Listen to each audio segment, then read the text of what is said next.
Saludos cordiales a todos ustedes, especialmente a los televidentes de las islas de Tenerife, La Palma y La Gomera. Y nuestra más cordial bienvenida a don Manuel Medina Ortega, diputado canario al Parlamento Europeo por el Partido Socialista Obrero Español y catedrático universitario de Relaciones Internacionales. Don Manuel, bienvenido. Encantado. Don Manuel ha participado en varios programas, como ustedes saben, de Canal 8, de debates. En esos debates que hacemos periódicamente, tanto con los diputados, los parlamentarios del Parlamento Europeo, como en las Cortes Generales que hace este canal, el Canal 8, esos debates periódicos, también en otro tipo de manifestaciones informativas, al hilo de temas de actualidad. Y hoy pues tenemos que agradecerle este diálogo que vamos a sostener sereno, tranquilo. Vamos a aprovechar la experiencia de don Manuel Medina, sus conocimientos, su trabajo dentro y fuera del mundo universitario para ilustrarnos un poquito más, para acercarnos un poquito más al conocimiento de las cosas. Sí que también tenemos que recordarles esa seña de identidad de Canal 8. Canal 8 es un canal de propiedad 100% tinerfeña, canaria. La línea editorial es una línea editorial pluralista y somos los segundos en audiencia de los canales locales de la provincia de Santa Cruz de Tenerife, los terceros del archipiélago canario. Bien, la primera pincelada, y no es absolutamente ningún tipo de exageración, ni mucho menos, la primera pincelada, decía, biográfica de don Manuel Medina Ortega, sería considerarlo como un personaje histórico universitario en la transición democrática. Y voy a explicar el porqué de esas palabras, ¿no? Él es natural de Arrecife de Lanzarote, se licenció en Derecho por la Universidad de La Laguna a los 22 años, muy joven. Accedió a la cátedra de Derecho Internacional al 75-78 y vicerrector... Derecho con 21 años. Con 21 años, perdón, con 21, no con 22, 21. Vicerrector en el 76-78, desde 1978 catedrático de Relaciones Internacionales de la Universidad Complutense de Madrid. En fin, yo creo que ese apunte que daba antes de personaje histórico universitario en la transición democrática no es en absoluto exagerado. Yo quería preguntarle bajo esa perspectiva las aportaciones mutuas que se pueden producir, que se produjeron a su juicio, desde el mundo de la universidad a la estabilidad democrática de la transición y de la transición hacia el mundo de la universidad. ¿Qué interconexión hubo ahí? Bueno, todos los que estábamos en la universidad en los últimos años del régimen de Franco, saltamos a la política en la transición, todos. Es decir, que prácticamente de otro y de todos los partidos. Estábamos todos en la universidad, nos conocíamos todos y de ahí salieron las diferentes opciones de la España democrática. La UCD, el Partido Socialista, el Partido Comunista, Alianza Popular. Estábamos todos. Fraga estaba en mi facultad, por ejemplo, ¿no? Y estaban haciendo políticas dentro de la universidad. Durante la segunda parte del régimen de Franco, a partir de los años 50, como no se podía hacer política en otros sitios, se hacía en la universidad. O sea, nos pasamos 20 años haciendo política en la universidad y preparando al país para el futuro después de Franco, porque al final Franco fue un señor que vivió más de lo que tenía que haber vivido. Después de la Guerra Mundial prácticamente quedó, diríamos, supernumerario, y a partir de los años 50, que todo el mundo veía que España tenía que buscar una sucesión, era un obstáculo. Pero como la gente que estábamos en la universidad nos conocíamos entre nosotros, había monárquicos, había republicanos, había socialistas, había comunistas, había carlistas, estábamos todos ahí, y lo que hicimos, saltamos todos de la universidad a la política. Siendo catedrático usted de la Universidad de La Laguna y vicerrector también, con el rector don Antonio Betancourt, Messier, sucede esa inmensa desgracia de la muerte el 12 de diciembre de 1977 del estudiante Javier Fernández Quesada. Bueno, un acontecimiento tan penoso y luctuoso que ahora, al hilo de la actualidad, pues se está de alguna manera tratando de clarificar qué es lo que realmente pudo pasar para que este joven estudiante perdiese la vida frente al edificio central de la universidad, ¿no? ¿Qué es lo que pasó desde su memoria histórica, don Manuel? Yo aquel día estaba de catedrático en La Laguna, había bajado a Santa Cruz por alguna cosa personal y cuando volví, hacia mediodía, me encontré con un gran tumulto en la universidad y me comunican que en efecto ha muerto un joven estudiante, pero los datos que me dieron es que había muerto en una azotea, es decir, se produjo una intervención de la Guardia Civil y entonces al objeto de dispersar a la multitud, la Guardia Civil disparó al aire. Entonces este estudiante que no tenía nada que ver con los acontecimientos y que estaba en una azotea viendo lo que había ocurrido, murió allí. Yo he de señalar que una hermana mía, que era médico, estaba entonces en el hospital y a ella le tocó el doloroso deber de recibir el cuerpo de este chico, tratar de reanimarlo y encontrar que no había nada que hacer, porque la bala le atravesó el corazón. Entonces se produjo este acontecimiento, yo fui inmediatamente al despacho del rector, desde allí llamamos al gobernador civil, que era Luis Mardones, estuvimos hablando con él y lo que tratamos entre unos y otros es de tratar de que ese acontecimiento no llevara a cosas peores y por lo menos evitamos que hubiera ninguna otra cosa fuerte a partir de ahí. A partir de ahí conseguimos, entre el rector Betancourt, yo mismo y Luis Mardones, pues por un lado que las fuerzas de seguridad no extremaran actos de represión y por otro lado que el cuerpo estudiantil pues no reaccionara violentamente. Yo recuerdo que incluso tuvimos alguna reunión del claustro con participación de los estudiantes en los que yo desde luego tomé una postura muy firme en el sentido de que la condena de la violencia no llevara a más violencia, sino que tratáramos de evitar que esto siguiera, que se produjera una escalada de violencia y mayores enfrentamientos. Y en eso por lo menos tuvimos suerte. Hubo una investigación parlamentaria, hubo una investigación de la que parece ser que se dedujo que no se dedujo la autoría expresa de los disparos hacia el joven asesinado. Realmente, ¿cómo percibió usted esa investigación y cómo el otro día yo leía en algún sitio como el profesor, rector entonces, el profesor Betancourt, pues hablaba de la necesidad incluso de tener alguna reunión entre él y el señor Mardones y don Luis Fajardo, ¿no? Sí. Es decir, que participó en la investigación. Esto fue posterior. Sí. Lo que pasa es que, claro, estamos hablando de un periodo, las primeras elecciones democráticas habían tenido lugar en junio del año 1977. Estábamos en la transición hacia un régimen democrático y lo característico es que en aquel momento, diríamos, la efervescencia universitaria estaba en la calle, mientras que todavía el régimen político democrático no se había consolidado. Entonces, como casi siempre, yo diría que en este caso el tipo de investigación parlamentaria iba dirigido también en el mismo sentido que en nuestra acción anterior, es decir, evitar que se produjeran nuevos incidentes, procurar que las fuerzas de orden no intervinieran, por lo menos de la forma brutal en la que estaban acostumbrados a hacerlo, y a partir de ahí yo creo que esto se ha ido regulando y en este momento, pues por fortuna, este tipo de incidentes casi no se producen. Por un lado, en la universidad, los universitarios están trabajando, estudiando y demás, y ya no hay las algaradas estudiantiles que había, y por otro lado, cuando hay una intervención de las fuerzas de orden público, se hace con medios apropiados para evitar males mayores. Don Manuel, seguimos con el hilo de la actualidad, ya fuera de las islas, las últimas manifestaciones del ministro en funciones aún, cuando celebramos esta entrevista, el señor Moratinos, con respecto a la posición española en Kosovo y también la actitud ante, los Juegos Olímpicos de China, ¿no? Es decir, háblenos usted de ambos, desde su punto de vista de europarlamentario, de ambos acontecimientos, ¿no? Sí, son dos acontecimientos que se están discutiendo en este momento en el seno de la Unión Europea. Quizás el tema más fácil sea el segundo, el de los Juegos Olímpicos en China, porque aunque la situación en Tíbet pueda ser preocupante, lo que nos preocupa más es la situación de China en su conjunto. O sea, es un país que hasta hace poco tiempo estaba dominado por toda serie de problemas, que en este momento tiene un gran crecimiento, y los Juegos Olímpicos suponen una forma de integrar a China en la comunidad internacional. Entonces, nadie quiere en este momento poner ningún obstáculo en que haya un éxito en los Juegos Olímpicos.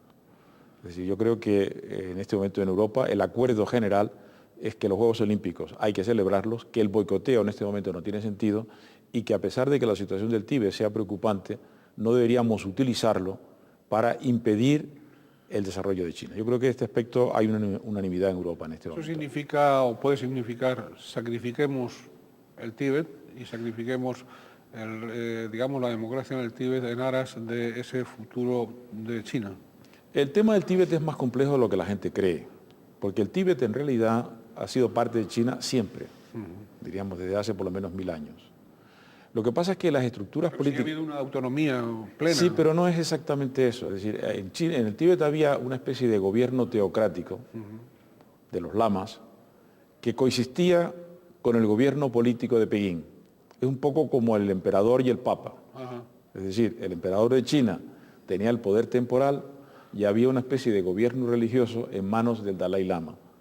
Entonces, esa entidad geográfica, además, por cierto, no solo el Tíbet, porque hay también budistas en otras partes de China. O sea, el budismo tenía su propia organización social profunda, pero ellos coexistían y además sobre la base de la no violencia. Mientras que el gobierno, diríamos, el régimen político estaba dominado teóricamente desde Pekín, que estaba muy lejos.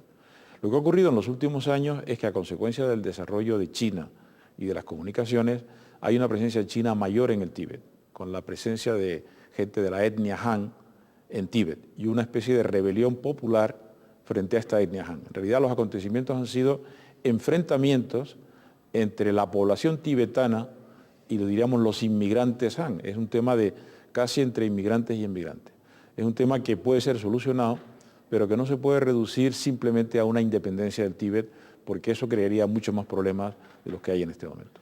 Oiga, ¿y cómo ve usted ese porvenir de China? Es decir, los cambios en el orden económico dan, por supuesto, o van a favorecer cambios en el ámbito político o no.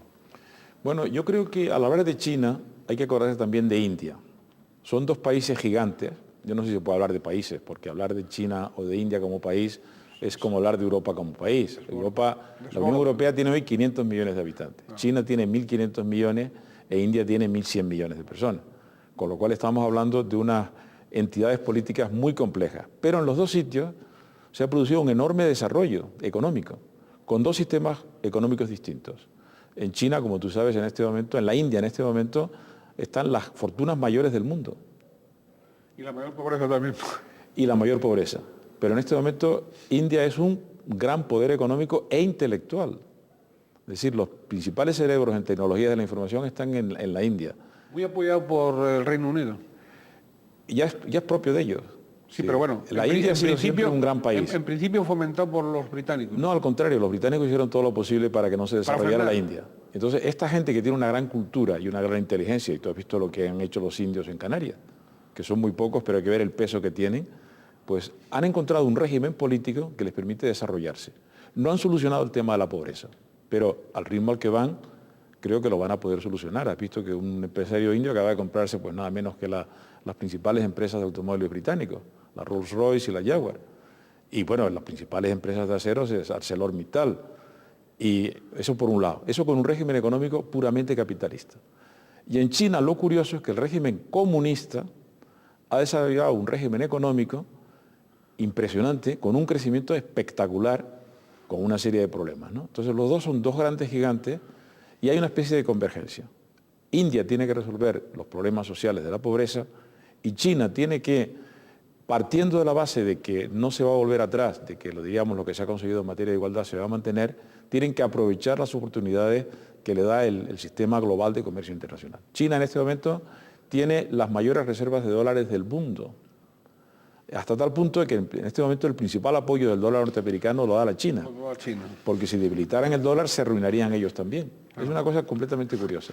Oiga, y dando el salto hacia Iberoamérica, es decir, digo desde también la perspectiva del Parlamento Europeo, la situación en Cuba, ahora con la dimisión, con el acceso de Raúl Castro a la presidencia, la situación en Venezuela, es decir, digamos, la emergencia o la potenciación de ese populismo frente a el otro bloque considerado, o podemos considerar otro bloque que no está por el populismo. Háblenos de la situación, ya que nos ha hablado de India o de la India y de China, háblenos de la situación, o cómo se ve, cómo ve usted del Parlamento Europeo la situación en Iberoamérica? Bueno, Cuba es una cosa y el resto de Hispanoamérica es otra. A ver, aclare eso, por favor. En Cuba tenemos en este momento a Raúl Castro, Sí.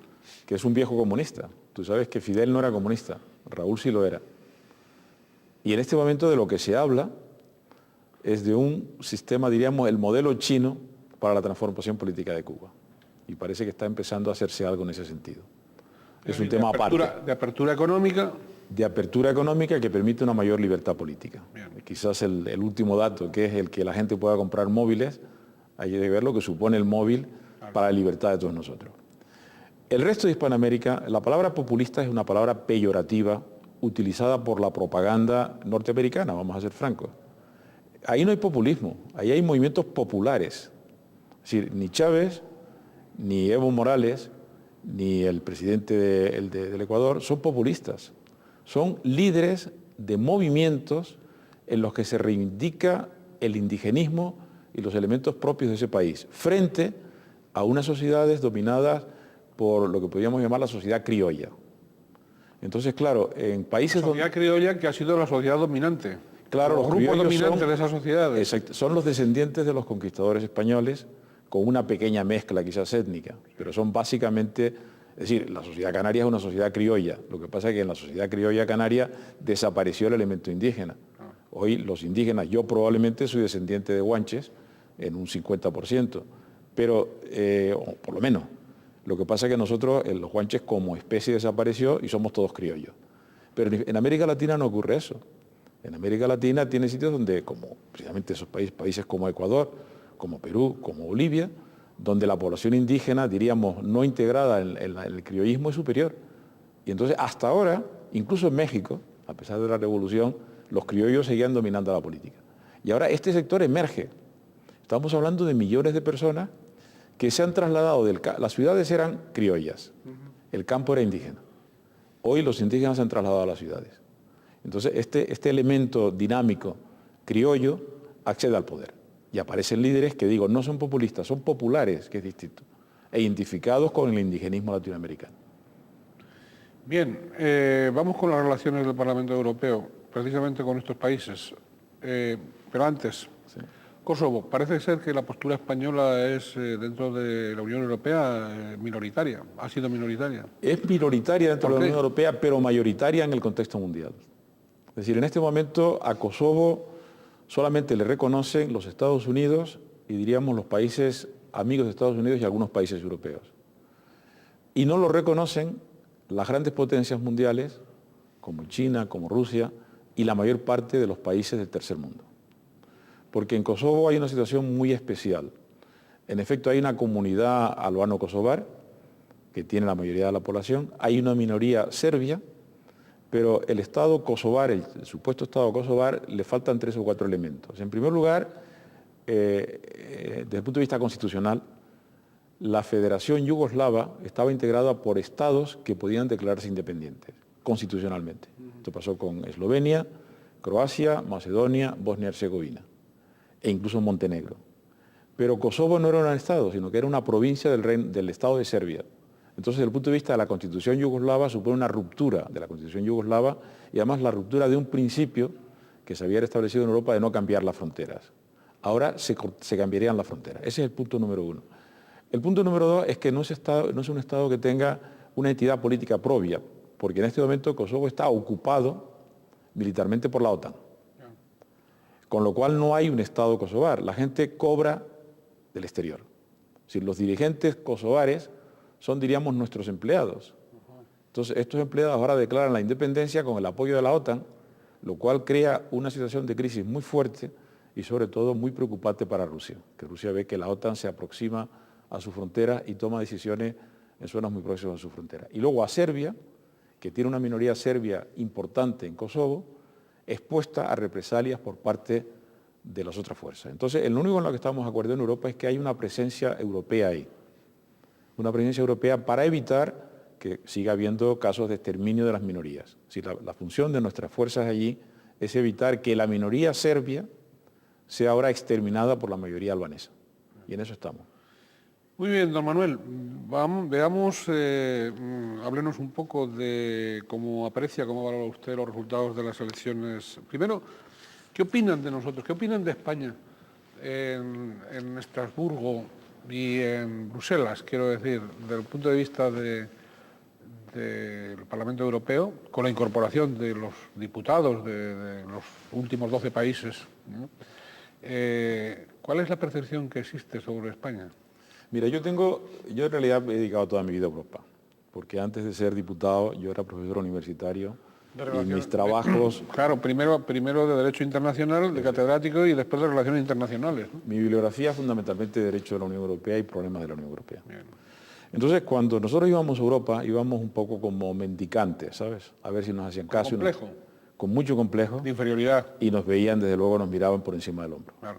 Con razón. ¿Qué? O sin Uno razón. iba con el pasaporte español con miedo de que no te aceptaran. Un régimen dictatorial, un país retrógrado, la Inquisición, las corridas de toros, todos los tópicos españoles estaban allí, que ya el colmo fue lo del 23F, cuando le decía una niña finlandesa a su padre, mamá, que un torero aparece con una pistola contra el presidente del gobierno español, lo de Tejero en las Cortes, una cosa, lo del tricornio en las Cortes.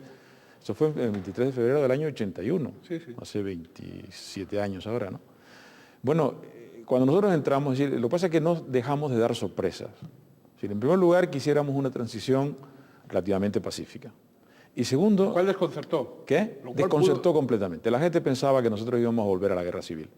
Que en el año 77, bueno, que fue precisamente el tipo de cosas que evitamos aquí, cuando se produjo, por ejemplo, la muerte de este chico, del estudiante, la preocupación es que eso no diera lugar a más violencia.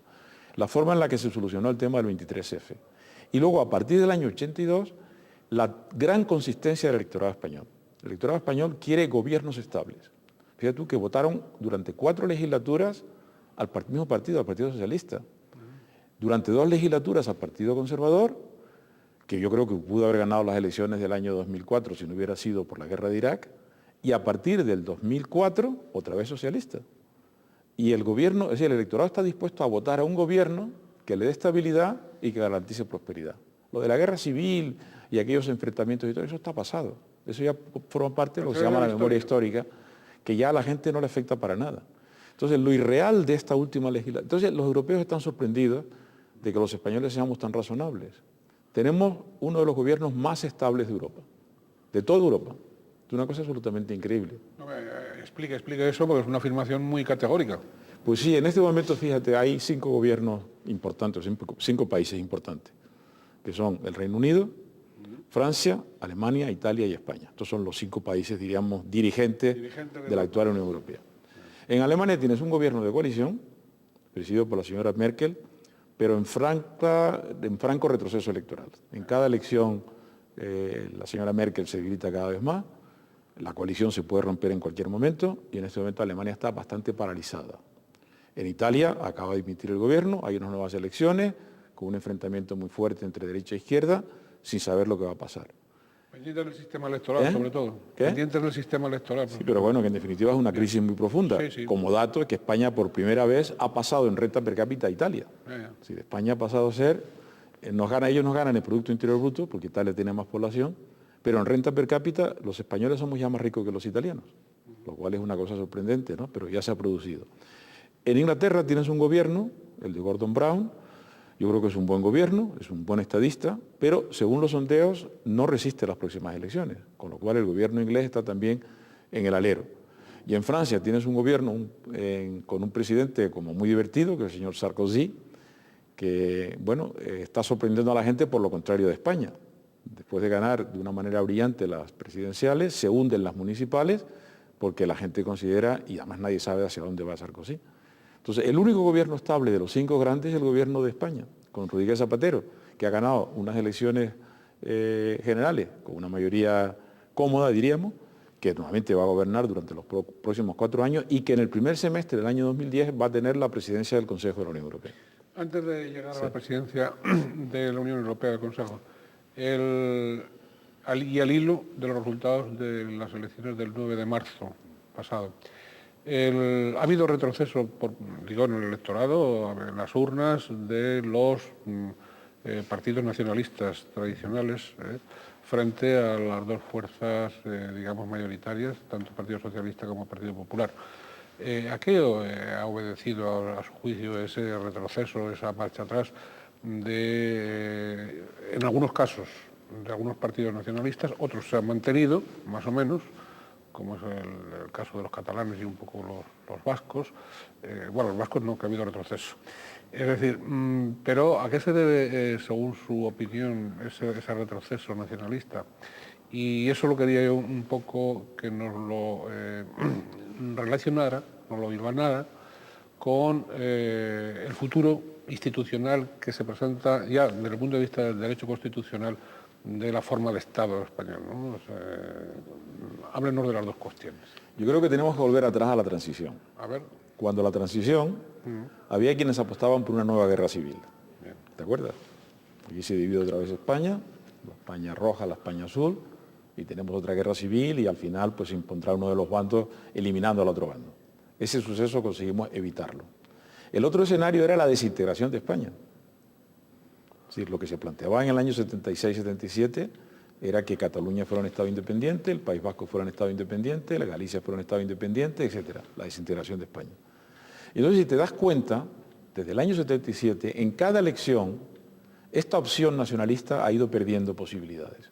El Estado español se ha ido consolidando con un nuevo sistema, porque el problema que tenía el Estado español, diríamos, del siglo XIX, que fue una copia del Estado francés. El centralismo francés.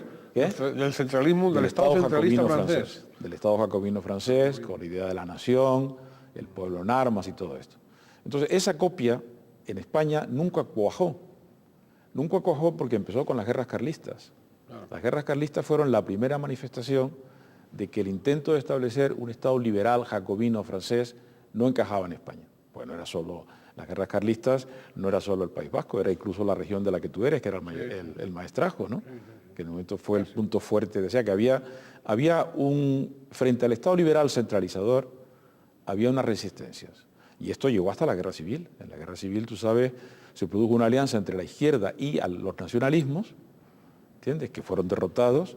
Se impuso el Estado franquista, pero claro, al hundirse el Estado franquista, una alternativa es decir, no nos interesa ese Estado centralizador y vamos a crear un Estado catalán para poder garantizar la libertad en Cataluña, y un Estado vasco para poder garantizar la libertad en el País Vasco, y un Estado canario para poder garantizar la libertad en Canarias.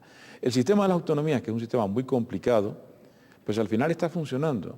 Y si te das cuenta, en la última legislatura, toda la transformación de los estatutos de autonomía ha dado mayor confianza a las autonomías. Entonces, en estas elecciones han bajado todos los nacionalismos, incluyendo el vasco, porque ten en cuenta que el Partido Nacionalista Vasco ha pedido un diputado, que Euskal Kartasuna ha desaparecido por primera vez, que han desaparecido los partidos aragoneses, la Chunta, que era el que quedaba, se ha quedado fuera, que en Andalucía ha desaparecido el Partido Andalucista, ¿entiendes? Y que en Cataluña, pues Esquerra Republicana ha bajado y Convergencia y Unió ha mantenido nada más que posiciones. ¿Y que Coalición Canaria ha retrocedido? La Coalición Canaria va hacia la desaparición, no es que haya desaparecido, es que ha desaparecido en la provincia oriental y en la provincia occidental ha mantenido 2 diputados, ha mantenido un senador con el hierro gracias a ese voto raro de la inmigración que recibimos aquí, pero se ha quedado reducido a las mínimas proporciones. Ni puede formar grupo político, ni va a tener incidencia en los próximos 4 años. Es decir, pero es un retroceso general en toda España.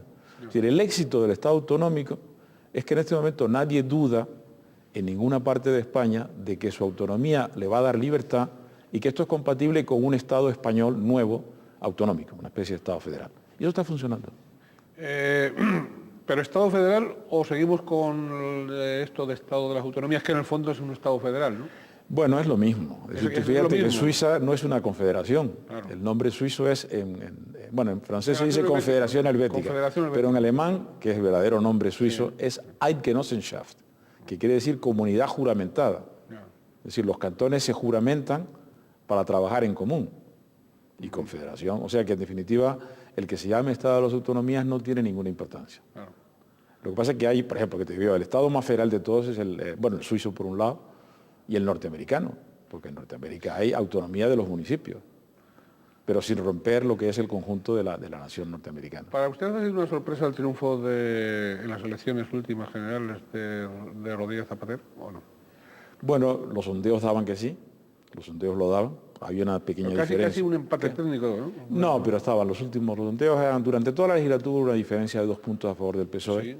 Y en las últimas semanas se aumentó porque hay que reconocer que Zapatero hizo una gran campaña electoral y sobre todo, bueno, y la gran contribución de Pedro Solbes. Pedro Solbes hizo una intervención fundamental dando tranquilidad a los españoles en un tema que preocupaba mucho a los españoles, que era el futuro económico. ¿Y usted no tiene la sensación de que, porque muchas veces los triunfos de un partido no son tanto triunfos de un partido como fracasos del contrincante? ¿No cree usted que el Partido Popular sí que falló? Tuvo ahí varios fallos que han contribuido al éxito del Partido Socialista.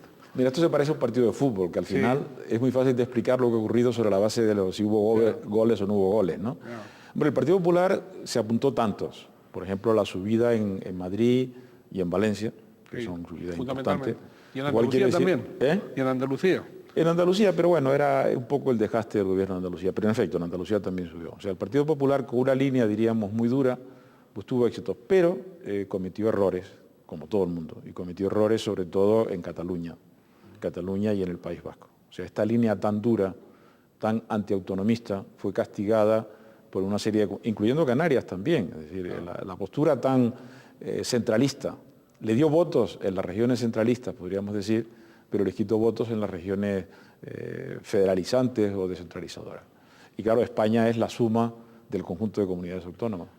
Hubo quizás el Partido Popular estaba convencido de que ganaba, quizás un poco deformado por la visión que da Madrid de las cosas. La prensa madrileña, si tú lees la prensa madrileña, que en este momento es una prensa como muy de derecha, te da la impresión de que todo el país va por ahí. Y aquí en Canarias teníamos otro concepto distinto de las cosas. Oye, don Manuel, en el programa electoral del Partido Socialista, sobre todo los asuntos sociales, se ha primado, digamos, las ofertas, los programas relacionados con, antes usted hablaba de la entrega de esos euros. En fin, hay una auténtica ley de dependencia, en fin, una potenciación de tal. En cambio, da la impresión de que en el aspecto educativo no se ha puesto tanto énfasis en el programa electoral, da esa impresión, ¿no? Da la impresión de que a pesar de que tenemos ahí la confluencia, como usted muy bien sabe, la llamada confluencia europea, al hilo pues de lo suscitado en Bolonia, por el espíritu de Bolonia, y tenemos ahí el informe PISA, que nos dice que las cosas no van tan bien como creíamos.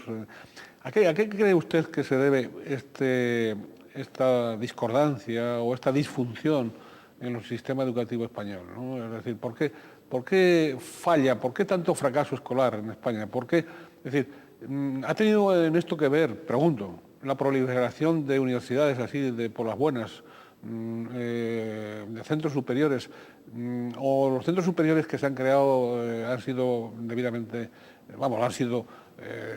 digamos, plenamente justificados, funcionan bien, o hemos abaratado, entre comillas, la enseñanza a todos los niveles? Vamos, quiero empezar por el informe PISA. Venga.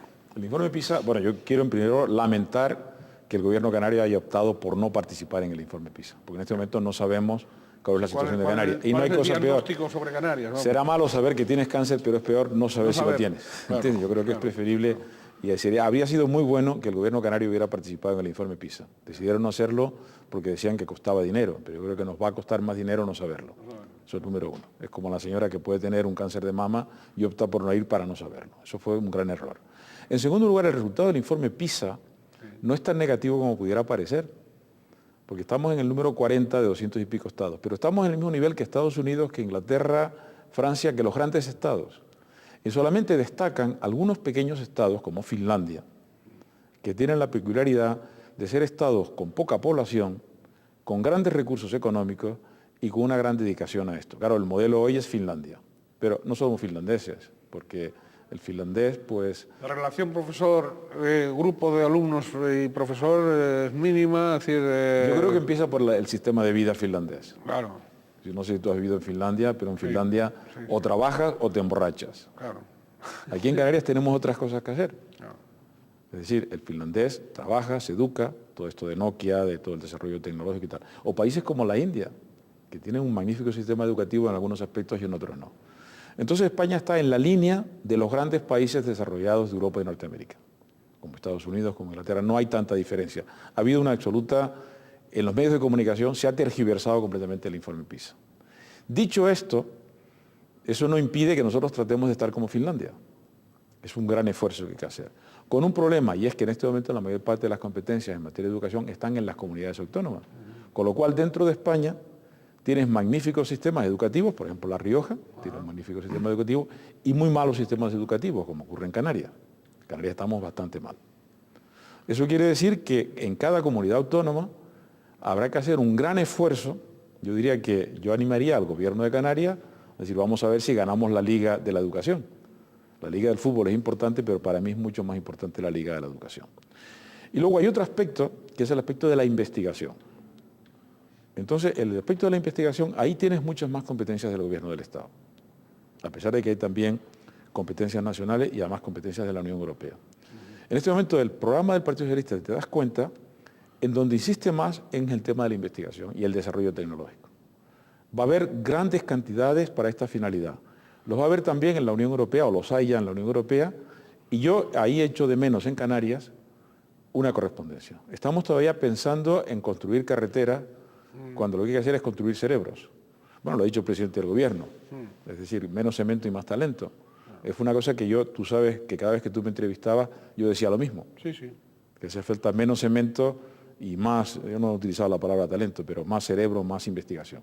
Y ahí es donde nosotros tenemos que trabajar, pero aquí en la comunidad autónoma. Si hay que quitar dinero de otras finalidades, quitar dinero del cemento para ponerlo en el cerebro, en el talento, como dice el presidente del gobierno canario. Y quitar dinero también de la policía autonómica, para menos policía y más formación, ¿no? Vamos a ser francos, yo no estoy en el Parlamento de Canarias. En este momento el tema de la policía autonómica no es un tema de seguridad, es un tema de clientelismo. ¿Hacia quién? ¿Per quién y para quién? Bueno, el gobierno de turno puede crear unos puestos de trabajo que puede administrar. Es una forma de crear clientelismo político. En este momento el canario tiene, por un lado, la policía local, que tiene sus funciones, y luego la Policía Nacional, Guardia Civil y demás. Los temas de seguridad estrictos los atiende perfectamente la Policía Nacional y la Guardia Civil.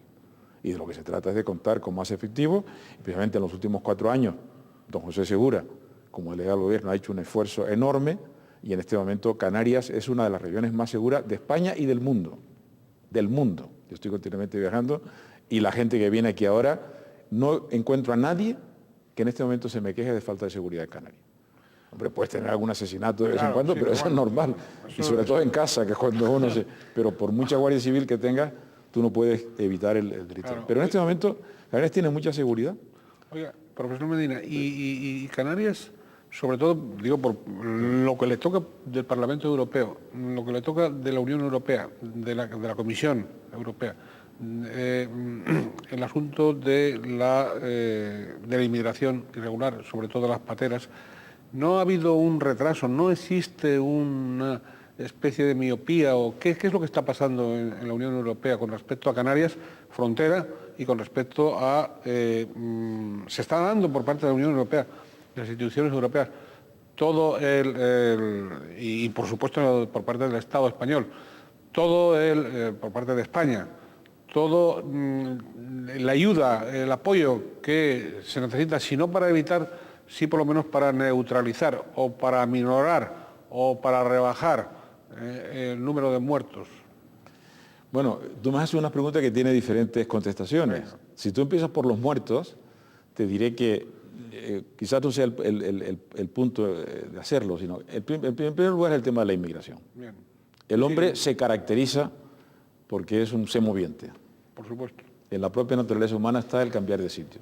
Y el hombre va a aquel sitio donde le ofrezcan mejores condiciones. Ahora acabamos de saber que el hombre de Atapuerca llegó a España en hace 1.200.000 años. O sea que había inmigración y venían de África. Aquí hemos tenido siempre inmigración de África. Los canarios teníamos origen africano. Y toda Europa, gran parte de Europa fue conquistada por africanos, pero todos los hombres que hay en Europa venían de África. Siempre que hay unas mejores condiciones en una parte del mundo que en otra, la gente se va de un sitio al otro. Los canarios nos fuimos a Venezuela, nos hemos ido a América Latina durante siglos, porque las islas eran muy pobres y había una gran riqueza en América Latina. Ahora los latinoamericanos vienen a Canarias, porque aquí se vive mejor. Claro, el tema está en que la inmigración va a continuar mientras Europa funcione económicamente. Pero fíjate un dato, en los últimos meses, como consecuencia de la caída en la construcción, los inmigrantes se están yendo de Canarias. Es decir, que la gente no se vaya a quedar aquí si aquí no les ofrece cosas. Dicho esto, toda Europa en este momento es objeto de inmigración. Lo que pasa es que la inmigración en Europa no se puede controlar. A través de puertos y aeropuertos no se puede, no se puede controlar. En primer lugar, porque a través de puertos y aeropuertos, por ejemplo, a través de aeropuertos te llegan turistas. Entonces, tienes cosas como la que hemos hecho recientemente de restringir la inmigración de turistas latinoamericanos, brasileños. Los brasileños se han molestado muchísimo y nos han aplicado las mismas medidas. Si a nosotros no queremos si tú quieres ir a Brasil y a ti te aplican en Brasil los mismos criterios que nosotros estamos aplicando a los brasileños, pues no podrías ir a Brasil. Es una cosa de ida y vuelta. Entonces, a través de puertos y aeropuertos puedes controlar un poco y evitar esta cosa catastrófica. Lo que pasa es que la inmigración por mar, como tú has puesto de relieve, tiene el enorme inconveniente de que la forma en la que se está haciendo es una verdadera matanza, es un genocidio. Un genocidio. Sí. Es un genocidio. Estamos matando a miles de personas. Entonces, la única forma de evitar eso es trabajar en los países de origen, que es lo que ha hecho el gobierno español, que ha establecido embajadas. Pues nosotros durante mucho tiempo en Canarias, África no existía. Ajá. Espaldas a África. Sí, teníamos lo de la pesca en África y tal, pero nosotros vivíamos para Europa. Canarias siempre ha vivido pensando en Europa, que es donde viene nuestra forma de vida. Sí. Hoy vivimos gracias a Europa. ¿Entiendes? Desde la época de la exportación del plátano, del tomate, los puertos y tal, siempre ha sido Europa. Y África estaba ahí detrás. Ahora hemos descubierto que ahí detrás hay cientos de millones de personas que están pasando hambre y que quieren venir aquí. Entonces, una vez que se meten en el barco, lo único que puede hacer es salvarles la vida, que es lo que estamos haciendo. Pero la otra cosa que se ha hecho es, con la ayuda de la Unión Europea, la firma de una serie de acuerdos con todos los países vecinos, primero, para evitar que esta gente se embarque y vayan a la muerte. Se ha hecho con Marruecos, con Mauritania. Y segundo, en el caso de que lo hagan, tratar de recuperarlo. Pero sobre todo, establecer una serie de convenios o acuerdos con los países de origen para crear actividades allí o incluso para permitir la inmigración legal de esta gente aquí. Eso es en lo que estamos ahora. Bien, don Manuel, elecciones al Parlamento Europeo en junio de 2009. Sí. ¿Cómo contempla usted esos comicios, digo, desde el punto de vista español y desde el punto de vista incluso personal suyo? Bueno, desde el punto de vista español va a haber una confrontación directa entre el PSOE y el Partido Socialista. Va a ser una especie de nueva ronda. PSOE y Partido Popular. Perdón, PSOE y Partido Popular. Sí. Perdón por el lapsus, pero el Partido Socialista y el Partido Popular se van a enfrentar otra vez. Para el Partido Popular será una especie de intento de revancha y para el Partido Socialista será un intento de, por lo menos, de mantener posiciones. En las últimas elecciones el PSOE sacó 25 diputados y el PSOE 24. Y yo creo que la cosa va a mover ahí. O sea, ¿y pero se van a mover ustedes para que haya mayor participación cívica? Porque las elecciones, ante las urnas de las elecciones europeas, lo cierto es que en el caso español la participación es más bien baja, ¿no? Bueno, el problema que tenemos nosotros es que el Parlamento Europeo tiene escasa proyección. Sí, porque por ejemplo yo estuve ayer viendo los debates en el Parlamento de Canarias, en la televisión, sí. Horas y horas de debate. El Parlamento Europeo, si sale una noticia de medio minuto, es mucho. O sea que el gran problema que tenemos en este momento es un problema de comunicación. Y en segundo lugar tenemos un problema de falta de dramatismo. Yo cuando ayer veía... Dramatismo. Dramatismo, explica eso. Cuando yo veía ayer a mis amigos, pues todos son amigos míos de un partido y de otro, sí. Cómo se acusaban mutuamente y se decían cosas a la cara delante de las cámaras, yo me quedé bastante horrorizado, porque nosotros en el Parlamento Europeo, a nosotros no se nos ocurre decir usted es un tal y es un impresentable. El estilo no es ese. Es que es inconcebible.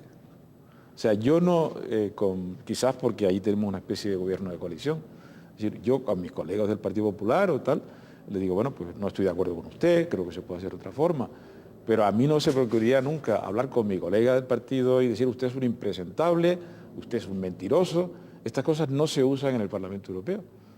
Entonces, claro, hay que reconocer que eso anima mucho al electorado.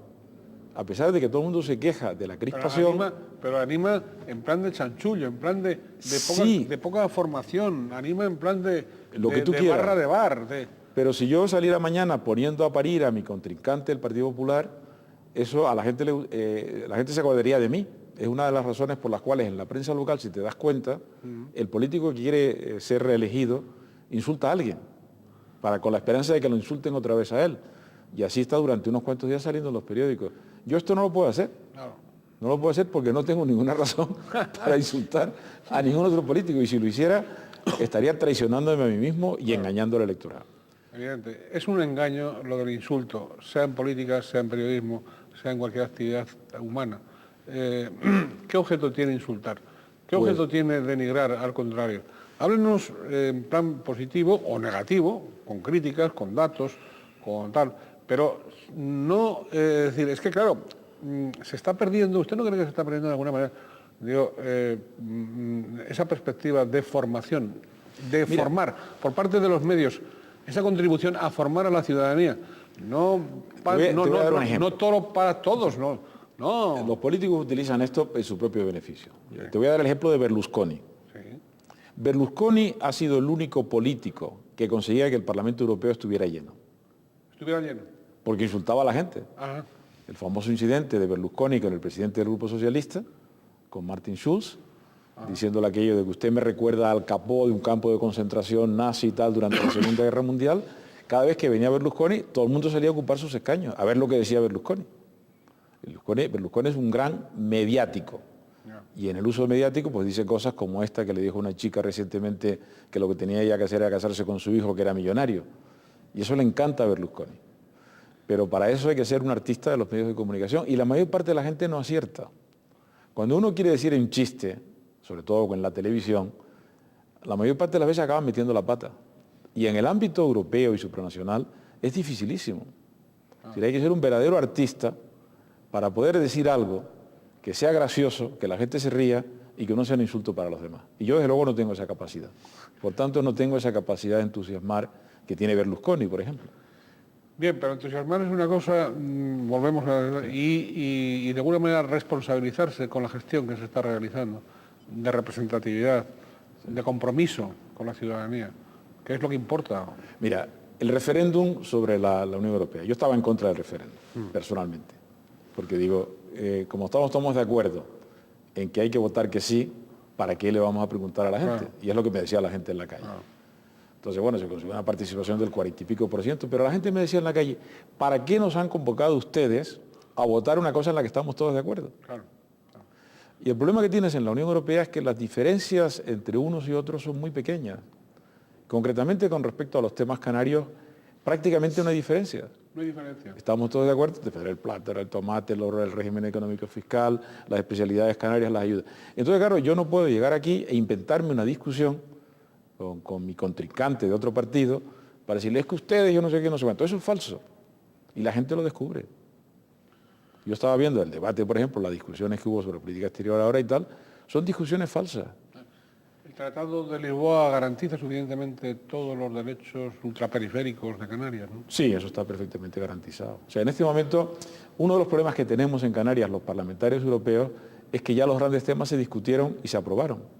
El actual modelo se aprobó primero una primera fórmula, ¿te acuerdas? Que fue en el año 86, una segunda en el año 93, y ahora realmente las cuestiones que se discuten en Bruselas son como muy puntuales. Incluso las perspectivas financieras están aprobadas hasta el año 2013. Pero sin embargo, con la ampliación y con el número de diputados mayor, sí que conviene, digamos, de alguna manera mentalizar a sus colegas, a los eurodiputados de estos nuevos países sobre las realidades canarias, ¿no? Lo que pasa es que la realidad canaria es tan buena en comparación con la realidad de esos nuevos países que ellos me van a decir, oye, yo querría ser canario. No. Tú le preguntas a un polaco, a un lituano y tal, le digo, mire usted, no me pida usted dinero, es decir, al contrario, nosotros en este momento, lo decía ayer el presidente del gobierno, estamos en la media española y España está por encima de la media de la Unión Europea. Nosotros ahora tenemos garantizado hasta el año 2013 unos recursos bastante importantes y además a mí en Europa me está diciendo, pues hay un sobre, como tú sabes, el sobre canario, que son 100 millones de euros en el presupuesto europeo. Y la gente dice, bueno, además de que ustedes viven mejor que nosotros, además les damos 100 millones de euros más. O sea, en este momento estamos garantizados hasta el año 2013. Ahora, a partir de 2014 no sé lo que va a pasar. La negociación sobre las nuevas perspectivas financieras tendrá que empezar hacia el 2011, pero como España en este momento ha pasado hasta por delante de Italia y estamos a punto de alcanzar a Francia, pues ya no tenemos ninguna justificación para pedir dinero.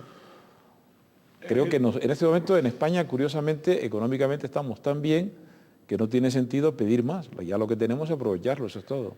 Don Manuel, el primer semestre de 2010, presidencia española de la Unión, antes segundo semestre de 2008, presidencia francesa.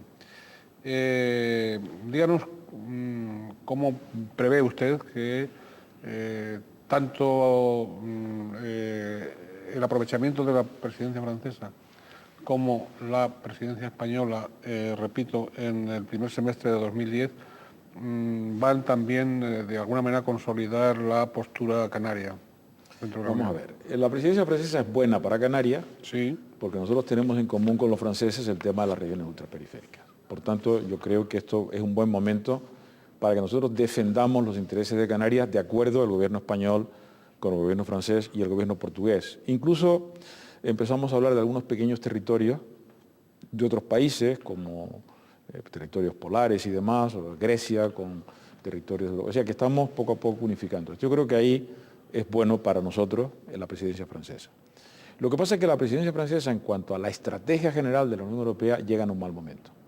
¿Llega en un mal momento? ¿Por qué? Llega en un mal momento porque hasta que no sepamos el resultado de las elecciones norteamericanas, no sabemos quién va a ser el presidente de la primera potencia mundial. Ajá. Y la política europea está condicionada por los resultados de las elecciones norteamericanas. En cambio, la presidencia española del año 2010 llega en un magnífico momento, porque en el año 2009, en primer lugar, se despeja la incógnita norteamericana y en segundo lugar, entra en vigor el Tratado de Lisboa. Con lo cual, el primer gobierno... ¿No va a haber problema de ratificación? Hay un problema con Irlanda, sí, en el sentido de que en Irlanda hay un referéndum, sí, y los referenda en estos casos se utilizan para castigar al gobierno. Yeah. Y estamos un poco preocupados por Irlanda. Y luego en Polonia, donde el presidente Kaczynski lo está utilizando como forma de presionar al gobierno que está en su contra, pero también parece que se puede solucionar. Yeah. Pero nuevamente el nuevo tratado entrará en vigor antes de las elecciones europeas, pero claro, estamos hablando ya del verano del año 2009. Hay que elegir la nueva comisión, hay que elegir al nuevo presidente del Consejo Europeo, hay que elegir al nuevo alto representante de la Unión Europea para la Política Exterior y de Seguridad Común, y de forma que las instituciones europeas no estarán en marcha hasta finales del año 2009. Y en enero del 2010 entra España. Con lo cual, a partir de ahora, y España, como te he dicho antes, es el único gobierno estable de los grandes países de la Unión Europea. A partir de ahora, una de las tareas más importantes del gobierno español será preparar la presidencia europea del Consejo. Y todo el mundo está esperando, como agua de mayo, la llegada de Zapatero como presidente del Consejo, al objeto de poder, bueno, en realidad es el gobierno español, porque tenemos un presidente del Consejo Europeo que todavía no sabemos quién es. Y esa es la cuestión. Don Manuel, ha sido un placer conversar con usted, se nos ha ido el tiempo, hay cantidad de temas relacionados con el Parlamento Europeo, sus propias preguntas orales, sus propias sus propias intervenciones dentro del Parlamento Europeo, cuestión que se conoce poco aquí. Usted mismo ha hablado antes de cómo las referencias informativas del Parlamento Europeo hacia las islas son mínimas, ¿no? Y entonces pues se desconocen. Esa tarea, esa labor, ese quehacer que vienen desarrollando nuestros eurodiputados y que, bueno, modestamente desde el Canal 8 tratamos de periódicamente de que hablen con la ciudadanía isleña y que puedan, a través de este y de otros programas de Canal 8, puedan ustedes comunicarse con el electorado. Yo quería casi acabar con esta pregunta. Hay una asignatura pendiente, yo diría que históricamente.